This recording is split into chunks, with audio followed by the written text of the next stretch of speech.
Welcome to the final trading week in September. This Friday marks the end of the third quarter. Rest assured, institutional investors and retail traders alike are eagerly anticipating Q4.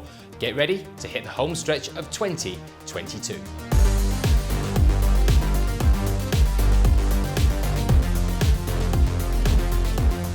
Hello, I'm Nick Quinn and this is the weekly markets preview for week 39, Monday 26th of September. Last week, the markets were bombarded with economic activity. The Fed delivered another 75 basis points, the pound was battered into Friday's close, and the Bank of Japan drew a line in the sand at 145 and said enough is enough. The end product was a globally hawkish tone and broad-based risk-off sentiment. This week features a sparsely populated economic calendar free from central bank activity. Subsequently, we may be in for a period of relative calm.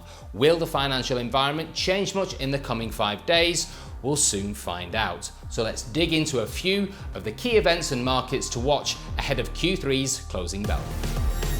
So starting with Monday, the first thing that catches our eye is the German IFO Business Climate Index numbers for September, expected to come in slightly softer at 87 from the previous 88.5.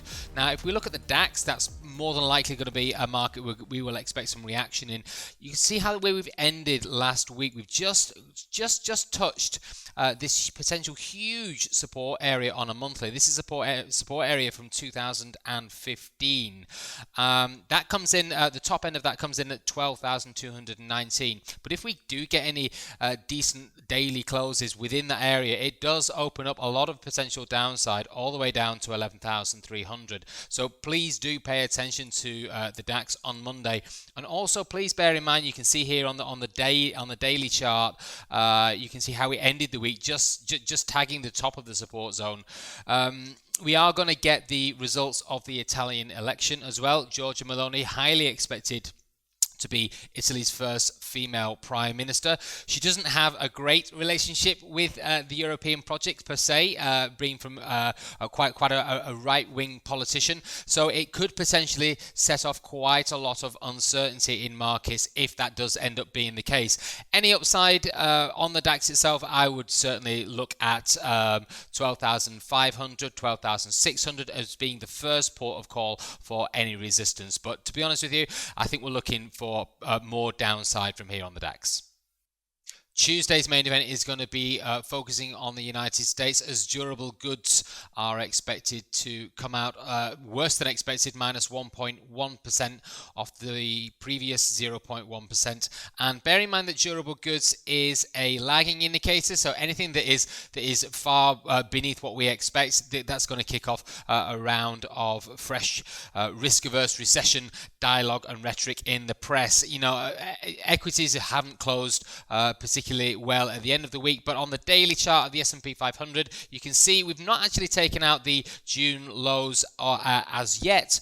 But if we do get below there at the beginning of the week, I can fully expect that we will be tagging this the top of the support zone here at around about 3,580. That would be the next support level down from there. Midweek trade on Wednesday is going to be dominated by another recession narrative, and that is US pending home sales. Now, the US mortgages are currently sitting well above 6%, so a lot of eyes are going to be on this, and we're expecting pending home sales to fall by 4%. For us, we would be focusing on the bond market in the middle of the week. Now, this is a chart of the US 10-year yields, so you can see here on the daily chart of that, the activity from the Federal Reserve last week really spiking bond yields, and we've just the channel here on this daily chart here is beautiful, technically very, very beautiful channel, and we've broken to the upside. Now, if we do get any relief in the bond market in the middle of the week, that's going to bring these yields down. So you can see here, if we just drill down to the hourly chart here, there's a potential for a very, very nice connection between the bottom of that channel range there and then a support zone coming in at around about 3.45%, something like that. GDP data will be the theme for Thursday from the United States and also for Canada. Now, given that the Bank of Canada has been so aggressive with their hiking of interest rates, it's going to be fascinating to see exactly how that is now impacting Canadian GDP. You're not going to be able to get away with not looking at the Canadian dollar on Thursday. It has been particularly weak, and commercial hedges from CFTC data printed on Friday are showing that they're now looking for even more downside in the Canadian dollar. If you look at it against the US dollar, you can see here that this is a daily chart, you can see that we're now pretty much nearly at the top of this resistance zone, coming in at 136.31. We didn't actually quite get there, so that's going to be a key level to be watching as we move into the middle and to middle of the week into Thursday. But if that doesn't hold, then the next area above that is this from 2015, which starts at around about 138.09. So keep your eyes on that. But with the commercial hedges positioning for continued downside in the Canadian dollar, I cannot see that we're not going to get up into those kind of areas. And we end the week on Friday with the emphasis very much on inflation in Europe and the United States. In Europe, we're expecting CPI to come in at 9.4, well up on the previous 9.1.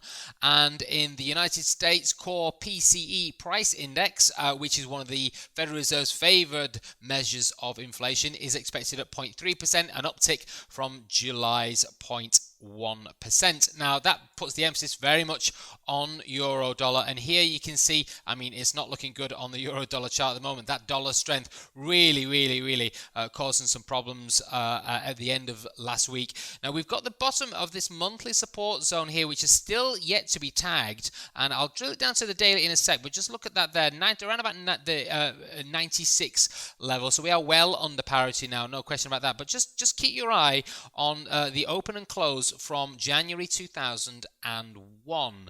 That could be a potential next area of support. Now, commercial hedges for the euro itself, they are flipping sides, so we could potentially be looking at an interim to medium bottom on the euro dollar itself. Whether that actually comes in here at 96, or we're going to stretch down to the sort of like 94.21 area, 93.69 area, that remains to be seen. But it certainly looks from that particular chart there like there is definitely more euro dollar downside to come.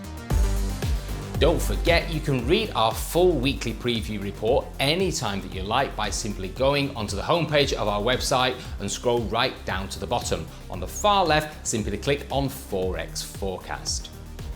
The third quarter of 2022 has been one for the ages. Rate hikes, runaway inflation, and an escalation in the war between Russia and Ukraine have all been key underpinning financial factors. Few asset classes have been spared from the fallout. The action in forex, shares, commodities, and crypto has been palpable. So how has your Q3 progressed? Are you in the green, red, or at break even? No matter where your account balance is currently sitting, we can help you navigate the final quarter of the year to capitalize on all the opportunities. Let's finish September strong. We'll see you in the trading room.